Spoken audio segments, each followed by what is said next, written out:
Hi, I'm Avner Dorman. I'm the composer of Reflections. I wrote this piece as a commission for the Cabrillo Festival's 20th anniversary with conductor Marin Alsop. And at first, when I was asked to write this piece, of course, I was very excited. And I thought, well, I would write a short piece that would be sort of a fanfare, celebratory piece. And that the more I thought about it, the less I felt like writing a fanfare piece, and the more I thought about what does it really mean to do something like this, to create art, to perform new music over 20 years at Cabrillo, having been in Cabrillo twice, loving the festival very much.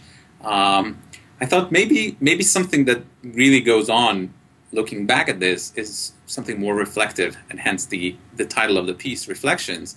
And the piece has reflections of different types. Of course, one is the sort of metaphysical reflections that I'm imagined that Marin has at the festival and people that have been there, including myself.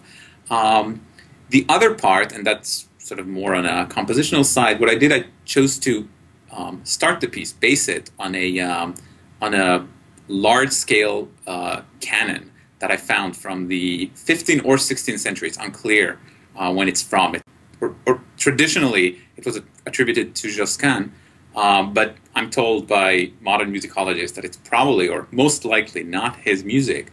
But what I found interesting about this piece is that it's actually 4 6-part canons that run at the same time.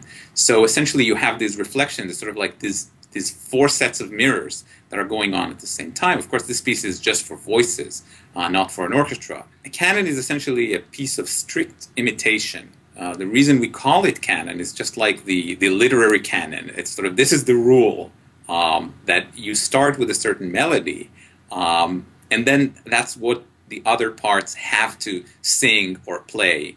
In the original piece that I based Reflections on, of course, everyone had to sing, and that was very common in Renaissance music.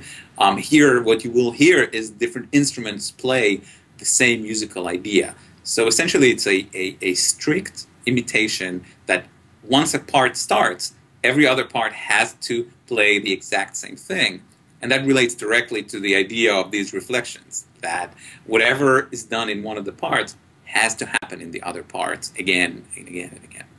A bit like if you throw a stone into a pond of water and you start to see ripples running through the water. What happens with a 6-part canon, whenever you change one note or you add a trill or you add some accent or anything that you do, suddenly happens at least 6 times. Another thing that I did, I actually started combining them. Some of the canons are like 12 or 18 parts.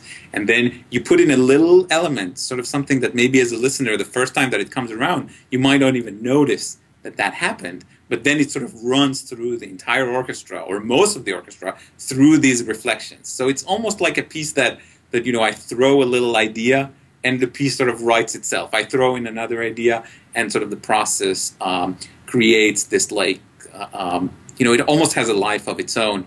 I think maybe the easiest place to notice it is a place where the entire orchestra goes from playing the strings, from playing with bows, they go to playing with pizzicato. And maybe the first pizzicato is something that you wouldn't even hear because there's so many things going on. But then gradually, this little pizzicato, this little, like the little stone that hit the water, suddenly that little stone in that little place takes over the entire pond, and all you can see are waves. It's the same thing with that pizzicato, that the entire orchestra ends up playing pizzicato. The winds start playing very short notes as well. All the percussion do the same thing. So essentially, that's sort of a place that I think it would be easy to notice how the piece actually works. Another thing I think perhaps worth mentioning about this piece is that because it's so many different parts, it's essentially 24 parts plus anything else that I added, so it's many, many parts. It's almost a piece for many, many soloists as opposed to an orchestra. So on some of the parts, there might be 3 violins, but most of the parts are played by one person. So as opposed to the traditional way orchestras are used, that you have maybe 20, 30 violins, and they're playing at most 2 parts or maybe 4 parts with Ravel. Here, most people are playing their own part. And the thing I think that it relates, again, directly to the festival is that all the musicians in the festival, in my experience, come there because of their love of new music. And they all have something to say and express and tell us about what music is and about what new music is.